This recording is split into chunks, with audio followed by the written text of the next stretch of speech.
Hello students, आप सभी का आपका अपना चैनल मैथ्स और बहुत बहुत स्वागत करते हैं।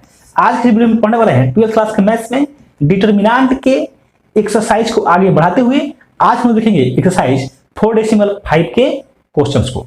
देखिएगा, लिखा गया है एनसीईआरटी एक्सरसाइज 4.5 यानी कि आपके 12th क्लास के एनसीईआरटी बुक मैथ्स का एक्सरसाइज 4.5 के क्वेश्चन को हम लोग सॉल्व करने वाले हैं। इस एक्सरसाइज में आप एडजॉइंट और इनवर्स ऑफ ए मैट्रिक्स से संबंधित बातों को आप पढ़ते हैं, तो आपसे मेरा रिक्वेस्ट रहेगा कि पहले आप इनवर्स और एडजॉइंट से रिलेटेड जो भी थ्योरी है आप उसको क्लियर करें, उस पर एग्जांपल को क्लियर करें, उसके बाद इस एक्सरसाइज को पढ़ेंगे तो आपको बहुत अच्छे समझ में आने वाला है। तो एडजॉइंट और इनवर्स से संबंधित कॉन्सेप्ट और एग्जांपल्स को देखने के लिए जितने भी ये वीडियो हो सकते हैं उसके कॉन्सेप्ट को लेकर, उसके एग्जांपल्स को लेकर सबको बहुत अच्छे से क्लियर करते हुए एग्जांपल के साथ पूरे कॉन्सेप्ट को डिटेल्स में वीडियो अपलोड किया जा चुका है, जिसका लिंक डिस्क्रिप्शन बॉक्स में भी दिया गया है या फिर आप लिस्ट में जाकर के डिटरमिनेंट वाले लिस्ट में आप जाकर के देख सकते हैं। ठीक है, फिलहाल हम लोग देखते हैं इस क्वेश्चन नंबर 1 और क्वेश्चन नंबर 2 को। तो इसमें क्या कहा जा रहा है, find adjoint each of the matrices in exercise 1 and 2। कह रहा है ये कि जो ये एग्जांपल नंबर 1 है और ये 2 है, इसमें आपको एडजॉइंट फाइंड करना है। क्या फाइंड करना है? एडजॉइंट। तो आपको पहले एक बार थोड़ा सा रिमाइंड कराते हैं।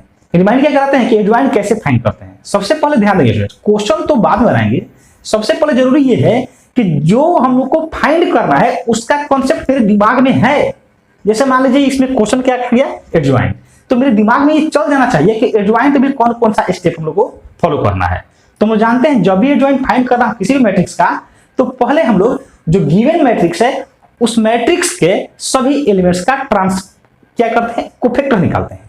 क्या निकालते हैं? कोफैक्टर। उस कोफैक्टर से एक मैट्रिक्स बनाते हैं और मैट्रिक्स जो बनेगा कोफैक्टर से उस मैट्रिक्स का ट्रांसपोज निकालेंगे, जो ट्रांसपोज आएगा वही कहलाएगा एडजॉइंट। ठीक है ना। तो आइए इसको सॉल्व करते हैं। सॉल्यूशन, सबसे पहले इसका नाम दे दीजिए कुछ, लेट ए इक्वल टू, ए नाम हो गया इसका, इस मैट्रिक्स का 1 2 3 4 सबका क्या करना है, कोफैक्टर। तो लिखेंगे कोफैक्टर ऑफ 1। तो इसके रो को छोड़ेंगे, कॉलम को छोड़ेंगे, साइज निकल गया 4। कोफैक्टर ऑफ 2, तो 2 का कोफैक्टर, इसके रो को छोड़ेंगे, इसके कॉलम को छोड़ेंगे तो क्या आएगा 3, लेकिन ये माइनस में आएगा। ठीक ना, ध्यान दीजिए। माइनर और कोफैक्टर के लिए आपको एक अलग से वीडियो अपलोड किया जा चुका है। तो आपको ये एडजॉइंट तभी समझ में आएगा जब आपको कोफैक्टर भी पता हो, ट्रांसपोज भी पता हो। तो मैं उम्मीद करता हूं कि आप कोफैक्टर और ट्रांसपोज वाले लेक्चर को देखे होंगे, तो आपको ये बहुत अच्छे समझ में आएगा। ठीक है, तो कोफैक्टर ऑफ 1 हो गया, कोफैक्टर ऑफ 2। अब देखते हैं कोफैक्टर ऑफ 3 कितना हो जाएगा ये, तो ये -2। कोफैक्टर ऑफ 4 ये कितना हो जाएगा, ये हो जाएगा 1। अब यहां पर आप थोड़ा सा लैंग्वेज लिखेंगे, let B is the matrix, B is the matrix made by the cofactors of each elements of matrix A। इसी को हिंदी में आप कैसे लिख सकते हैं, लिखा गया है कि माना कि B अवयव A के प्रत्येक अवयवों के सहखंडों से बना एक अवयव है। ठीक है, तो B इक्वल टू क्या हो जाएगा, अब जिसका कोफैक्टर निकाले हैं उसी के जगह रख दीजिए। तो 1 का कोफैक्टर कितना है, 4, 2 का कोफैक्टर -3, 3 का कोफैक्टर -2 और 4 का कोफैक्टर 1। ये आ गया ऐसे। अब ध्यान दीजिए, तो इसके बाद यहां देख लीजिएगा इसका ट्रांसपोज, तो देयरफॉर B का ट्रांसपोज क्या आ जाएगा, ट्रांसपोज कैसे फाइंड करते हैं, रो को कॉलम में लिख दीजिए। तो ये फर्स्ट रो को फर्स्ट कॉलम में 4 -3, सेकंड रो में -2 -1 है, तो ये -2 -1 ये सेकंड कॉलम में आ जाएगा, सेकंड रो में है तो, और यही हो जाएगा adjoint. Hence, adjoint of A equal to 4 -2 -3 -1। अब ध्यान देंगे स्टूडेंट्स, यहाँ -1 नहीं 1 है तो यहाँ पर ये 1 रहेगा। ठीक है, अब आप ध्यान देंगे यहाँ पर कि 2/2 ऑर्डर का अगर कोई मैट्रिक्स हो तो उसका एडजॉइंट हम लोग एक लाइन में डायरेक्ट आंसर लिख सकते हैं। कैसे, ये समझिए। जो डायगोनल वाला एलिमेंट्स है उसके स्थान को, उसके एलिमेंट को इंटरचेंज कर दीजिए। 1 4, तो देखिए 4 1 इंटरचेंज हो गया। जो ये डायगोनल वाला का एलिमेंट है उस डायगोनल के एलिमेंट को हम लोग क्या करेंगे, उसका साइन चेंज। मेन डायगोनल के एलिमेंट को इंटरचेंज कर देंगे, जो दूसरा डायगोनल बच गया उसका हम लोग साइन चेंज कर देंगे। ठीक है, तो ये रहा। अब देखिए 3/3, तो 3/3 में ये आप लागू नहीं कर सकते क्योंकि ऐसा नहीं है, ये 3/3 का है। इसको कैसे सॉल्व करेंगे, तो ध्यान दीजिए इसको पूरे प्रोसेस के साथ। सबसे पहले लिखेंगे लेट a इक्वल टू, और ये फाइंड कर लिए हम लोग, a इक्वल टू कितना, तो ये हो जाएगा 1 -1 2 2 3 5 -2 0 1। ऐसे अब क्या करना है हम लोग को, तो सभी का कोफैक्टर फाइंड करना है। तो लिखेंगे कोफैक्टर ऑफ 1। ठीक है, तो ये बताइए कोफैक्टर ऑफ 1 के लिए हम लोग ऐसे कर सकते हैं, a11 लिख सकते हैं ना, क्योंकि आप जानते हैं कि aij का जो कोफैक्टर होता है वो क्या होता है, aij ऐसे लिखा जाता है, aij कैपिटल aij या कैपिटल cij, तो हम लोग aij लिखते हैं। तो इक्वल टू कितना हो जाएगा ये, तो ये हो जाएगा, अब इसके रो को छोड़ेंगे इस कॉलम को छोड़ेंगे तो ये आएगा 3 5 0 1 ऐसे आएगा। इसको सॉल्व करेंगे तो ये हो जाएगा 3 -5 0 और इक्वल टू हो गया 3। अब यहां से लिखते हैं a12 का मतलब समझ रहे हैं, a12 का मतलब ये 1 2 फर्स्ट और सेकंड कॉलम ये -1 ना, तो क्या आएगा कोफैक्टर ऑफ -1। आप ऐसे लिख सकते हैं या चलिए एक और लिख करके बता देते हैं, कोफैक्टर ऑफ -1 ऐसे लिखिए, या इसी को कैसे लिख सकते हैं a12। समझ रहे हैं ना, अगर आपको ये दिक्कत हो लिखने में तो क्या कीजिए, आप ऐसे पूरा लिख दीजिए।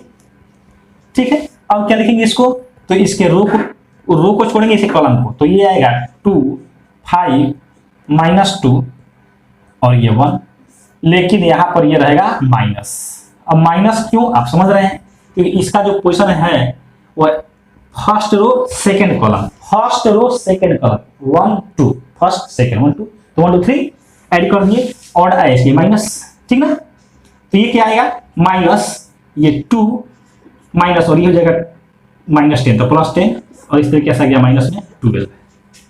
ठीक है, चलिए अब हम लोग इतना नहीं लिखेंगे, डायरेक्ट इसको लिखेंगे, तो लिखते हैं a13, तो a13 के लिए क्या आएगा प्लस आएगा और इसके रो को छोड़ेंगे कॉलम को, तो ये आएगा 2 3 -2 0 आएगा ना, कितना आएगा ये 0 माइनस और ये -6 तो +6 इक्वल टू 6 आ गया। अब लिखते हैं a21 का मतलब कोफैक्टर 2, इसके रो को छोड़ेंगे इसके कॉलम को छोड़ेंगे, -1 2 0 1, इसमें भी ये क्या आएगा माइनस, क्योंकि 2 1 3 माइनस, तो -1 -0 इक्वल टू 1।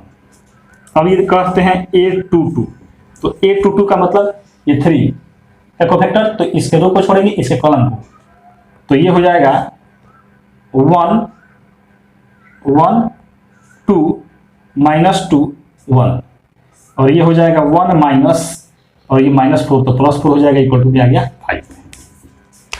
अब इसके बाद देखिए, इसके बाद a23, तो a23 यानी कि इसका 5 का cofactor of 5 equal to minus में आएगा क्योंकि 2 और 3 5, इसके रो को छोड़ेंगे इसके कॉलम को, 1 -2 0 ऐसे आएगा और इसको सॉल्व करेंगे तो ये माइनस इधर हो जाएगा 0 माइनस इधर हो जाएगा 2, तो ये आ गया 2। इसके बाद a31 क्योंकि 5 के बाद ये -2 तो -2 का इसमें क्या आएगा प्लस, 3 1 4 इवन है इसलिए प्लस, तो इसके रो को छोड़ेंगे इसके कॉलम को, -1 2 3 5। अब ये कितना आ जाएगा, ये -5 माइनस ये 3 2 6, ये हो जाएगा -11। समझ आ रहा है ना, ठीक है। अब यहां से क्या हो गया a32, तो 3 2 5 ऑड है इसलिए माइनस, ये इसके कॉलम को छोड़िए इसके रो को, तो 1 2 2 5, ये माइनस 5 1 जा 5, माइनस 2 2 जा 4, और ये हो जाएगा -1। इसके बाद हो गया A33, ये कितना आ जाएगा, तो ये इसको रोको छोड़िए, इस कॉलम को 1 -1 2 3, और ये आ गया 3 माइनस, लेकिन ये -2 तो +2 हो जाएगा, और ये आ गया 5। सही है। अब आपको यहां पर ये लैंग्वेज लिख लेना है, ये वाला जैसे लिखा गया, और तब b इक्वल टू क्या हो जाएगा, तो b इक्वल टू हो जाएगा जिसका कोफैक्टर उसी के जगह उसका वैल्यू, तो ये हो जाएगा 3 -12 6 1 5 2 -11 -1 5, और इसका ट्रांसपोज, तो देयरफॉर b का ट्रांसपोज फर्स्ट कॉलम में 3 -12 6 1 5 2 -11 -1, और ये 5, और यही हो गया हम लोग का एडजॉइंट। हो जाएगा ना, तो लिख देते हैं hence adjoint of a equal to, और ये पूरा 3 1 -11 -12 5 -1 6 2 5, एंड दिस इज आंसर।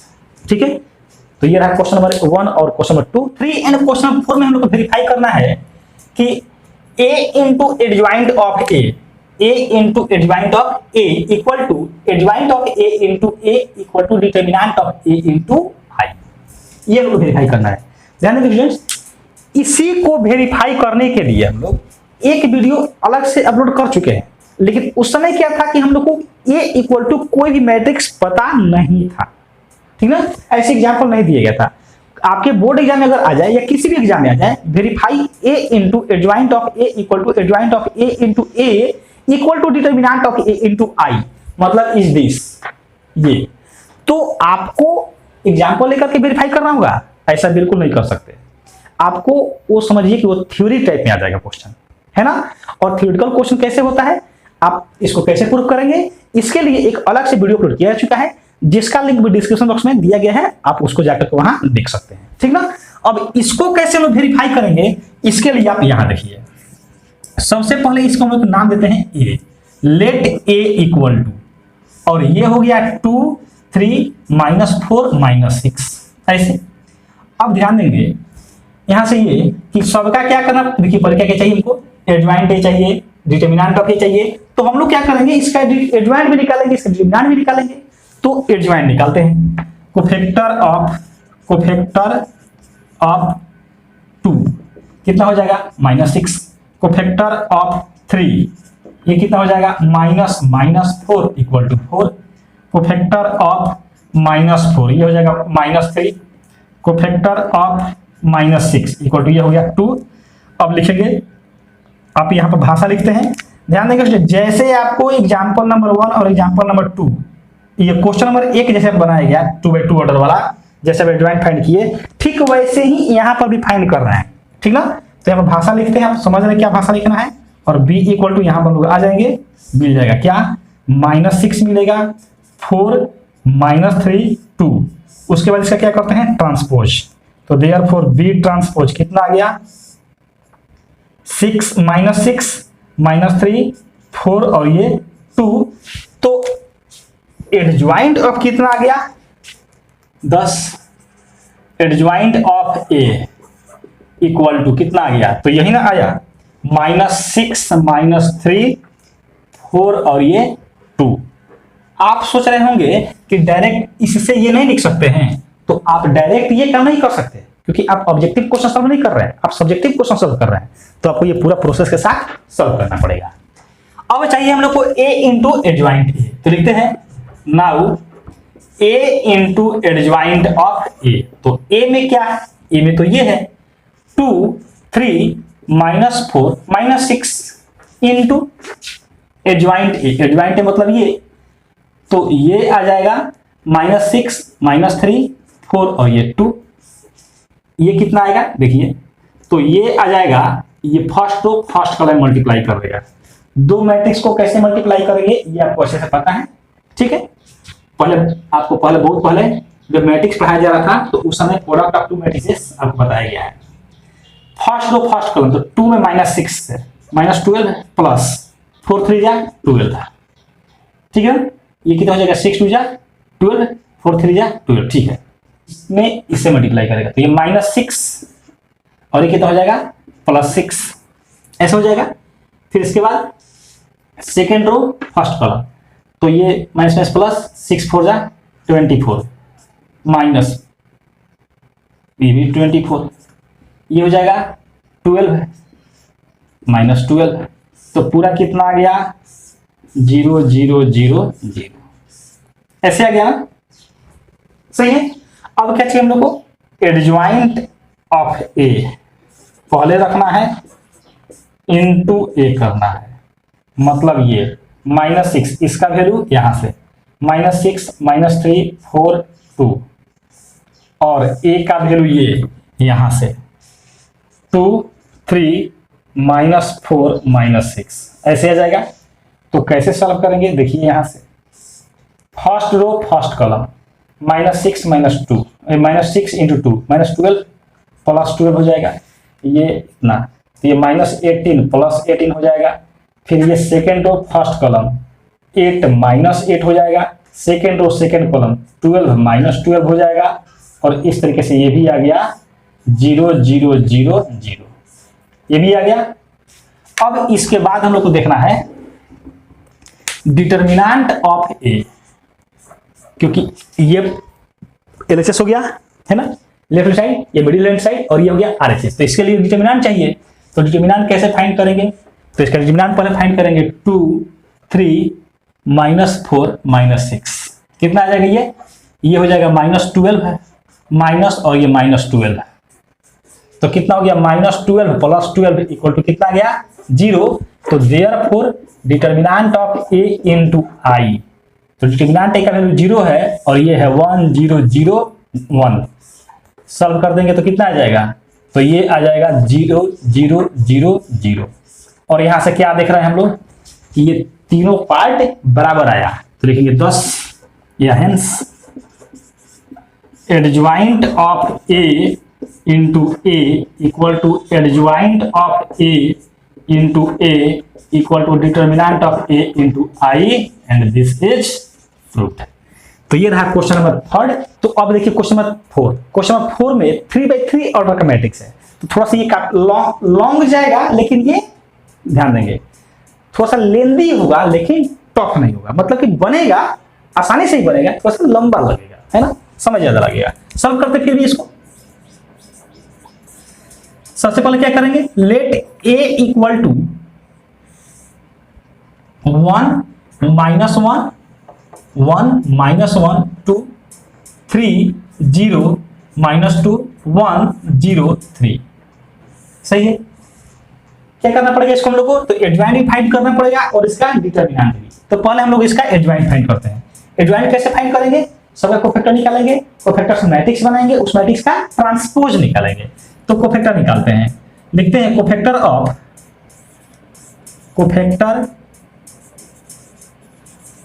1, मतलब ये कि A11। अब ये कितना आ जाएगा, तो इसके रो को छोड़ेंगे और इसके कॉलम को, तो ये हो जाएगा 0 0 -2 3, तो ये हो जाएगा 0 - 0 = 0 हो जाएगा। अब ये पूरा नहीं लिखेंगे, डायरेक्ट A11 A12 लिखेंगे, तो ये A12 कोफैक्टर ऑफ A1, ये A12 मतलब कि -1, तो ये माइनस आएगा क्योंकि 2 1 3 और आया इसलिए माइनस, और यहां से क्या आएगा, इसके रो को छोड़ेंगे इसके कॉलम को, तो 3 -2 1 3 ऐसे आएगा, और ये आ जाएगा 1 3 3 9 माइनस, और ये -2 तो +2, और ये आ गया 11। ये देखिए माइनस है तो ये माइनस रहेगा। यहां से A13 का मतलब ये 2 का कोफैक्टर, तो इसके रो को छोड़ेंगे इसके कॉलम को छोड़ेंगे, 3 0 1 0, और ये आ जाएगा 0 - 0 = कितना 0। फिर A21, तो देखिए 2 1 3 और आया माइनस, इसके रो को छोड़ेंगे इसके कॉलम को, -1 2 0 3, तो ये आ जाएगा ये -3 -0 कितना हो गया, ये 3, A21 2 होगा। तो 2 का मतलब ये 0 का, तो इसके रो को छोड़ेंगे और इसके कॉलम को, तो कितना आएगा, ये इसके रो को छोड़ेंगे और इसके कॉलम को, तो ये आएगा 1 2 1 3 इतना आएगा, और ये हो जाएगा 3 - 2 = 1। इसके बाद A23 ये 2 3 5 और आया तो माइनस, यानी इसके रो को छोड़िए इसके कॉलम को, तो ये आएगा 1 -1 1 0, और ये जाएगा -0 माइनस, और ये -1, तो ये हो जाएगा प्लस इक्वल, ये हो गया माइनस। ठीक ना, इसको आपको समझने में कोई दिक्कत नहीं होना चाहिए, इसलिए थोड़ा सा अगर ये ज्यादा जल्दी भी लेके चल दिए हों तो कोई दिक्कत नहीं होना चाहिए। ठीक है, अब आते हैं A31। तो A31 ये कितना, तो इसका ना, तो इसके रो को छोड़ेंगे कॉलम को छोड़ेंगे, तो ये आएगा -1 2 0 -2, ये कितना आएगा, तो 2 - 0 = 2। इसके बाद A32, तो A32 कितना, 3 2 5 और आया माइनस, ये 0, इसके रो को छोड़ेंगे इसके कॉलम को, तो ये आएगा 1 2 3 -2, तो ये आएगा -2 -6 कितना हो जाएगा 8। अब आते हैं A33, तो ये कितना हो जाएगा, ये इसके कॉलम को छोड़िए इसके रो को छोड़िए, 1 -1 3 0, तो ये आ गया 0 माइनस, और ये -3 तो +3, और ये आ गया 3।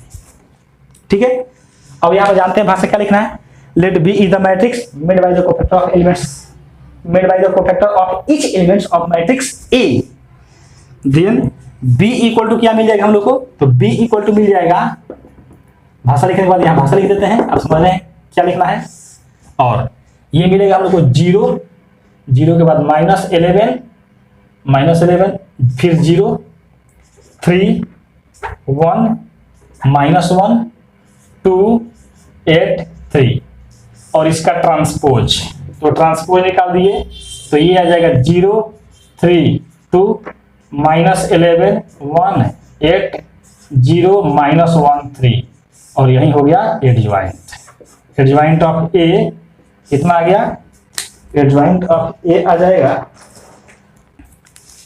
0 3 2 -11 1 8 0 -1 3, ऐसे आ जाएगा।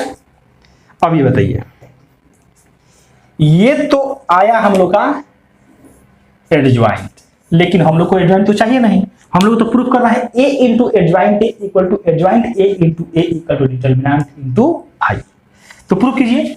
Now A × adjoint of A, ये प्रूफ करना है, तो इसके पहले वैल्यू फाइंड कीजिए। A का वैल्यू तो दिया गया है 1 - 1 2 1 - 1 2 3 0 -2 1 0 3 इंटू ये एडजॉइंट ये 0 3 2 -11 1 8 0 -1 और ये 3।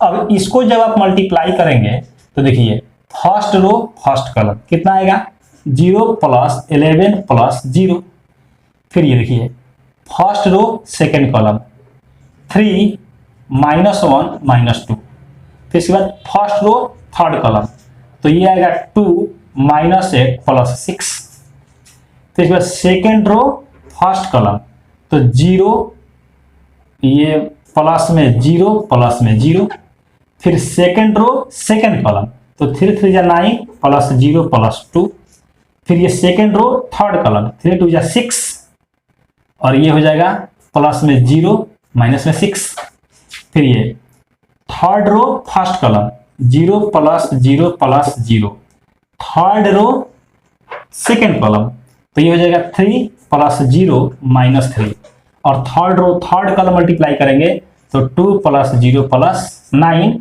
और इस तरीके से आगे आइए 11 0 0 0 11 0 0 0 11, ये आया A × एडजॉइंट ऑफ A का वैल्यू, इतना आया।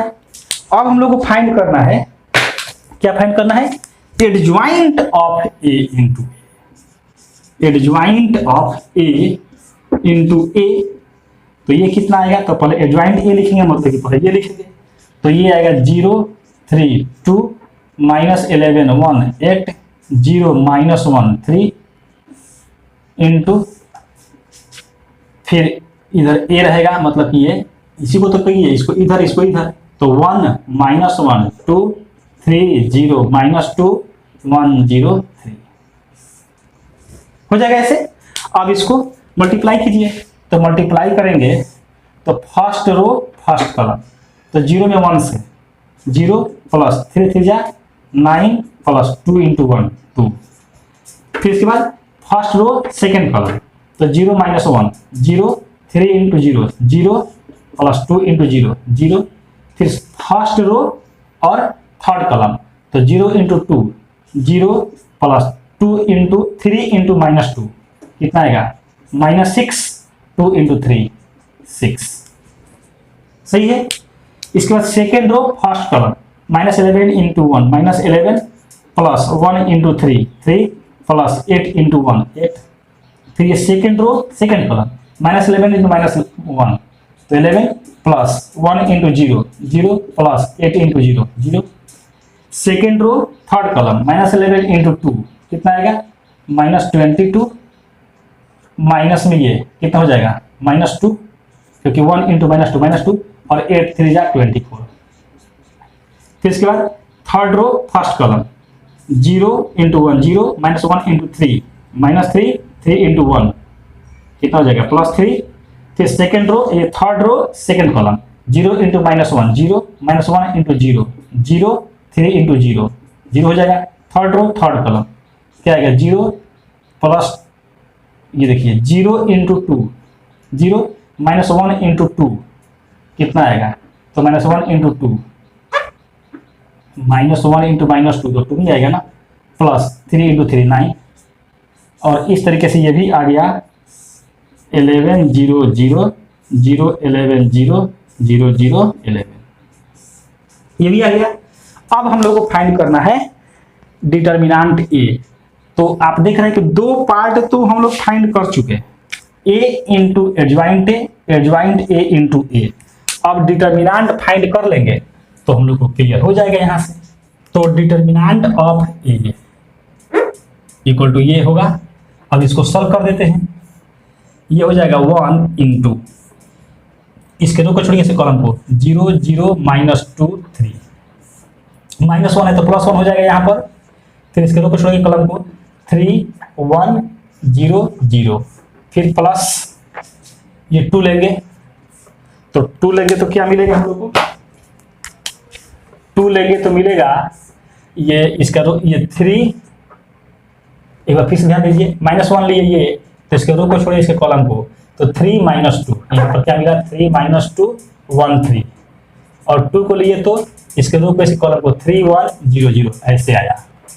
अब कितना आएगा ये 1 इंटू 0 माइनस 0 प्लस 1 इंटू 3 3 या 9 माइनस, और ये माइनस 2 तो प्लस 2 इंटू 0 माइनस 0, और इस तरीके से आया 0 प्लस 11 प्लस 0 इक्वल टू कितना है 11 आया ना ये। अब ये बताइए कह सकते हैं therefore determinant of A into I कितना आएगा, डिटर्मिनेंट ए का वैल्यू 11 और आइडेंटिटी मैट्रिक्स 1 0 0 0 1 0 0 0 1, क्योंकि एक 3/3 ऑर्डर का है इसलिए आई भी 3/3 ऑर्डर का होगा, तो आगे ये भी हो 11 0 0 0 11 0 0 0 11 आया। हेंस हम लोग क्या देखें कि तीनों वैल्यू बराबर आ रहा है 1 2 3 तीनों वैल्यू बराबर आया। Hence a into adjoint of a equal to adjoint of a into a equal to determinant of a into i, and this is ठीक है। तो ध्यान दीजिए फ्रेंड्स, ये जो भी क्वेश्चन है ये थोड़ा सा ये लंबा जा रहा है, कैलकुलेशन इसका लंबा है, बट ये क्वेश्चन मुश्किल वाला नहीं है ना, आसानी से बनता है, थोड़ा सा समय ज्यादा लगता है। ठीक है, तो मैं उम्मीद करता हूं कि आपको ये लेक्चर जिसमें 1 to 4 क्वेश्चन आप देखें आपको बहुत अच्छे समझ में आया होगा। किसी प्रकार का कोई अगर डाउट हो तो कमेंट बॉक्स में आप अवश्य कमेंट करके पूछ सकते हैं, जिसका रिप्लाई अवश्य किया जाएगा। साथ ही साथ जितना अधिक से अधिक हो सके उतना अधिक से अधिक इस वीडियो को शेयर कीजिए, जिससे आपको तो लाभ मिल ही रहा है, आपके फ्रेंड्स लोग को भी लाभ इसका मिलता रहे। अगर चैनल पर पहली बार आए हैं तो चैनल को सब्सक्राइब कर लीजिए। सब्सक्राइब करने के बाद बेल आइकन को भी अवश्य प्रेस कीजिए, जिससे आने वाले वीडियो का नोटिफिकेशन आपको मिलता रहेगा और आपका पढ़ाई बहुत अच्छे से चलता रहेगा। Thank you so much for watching this video.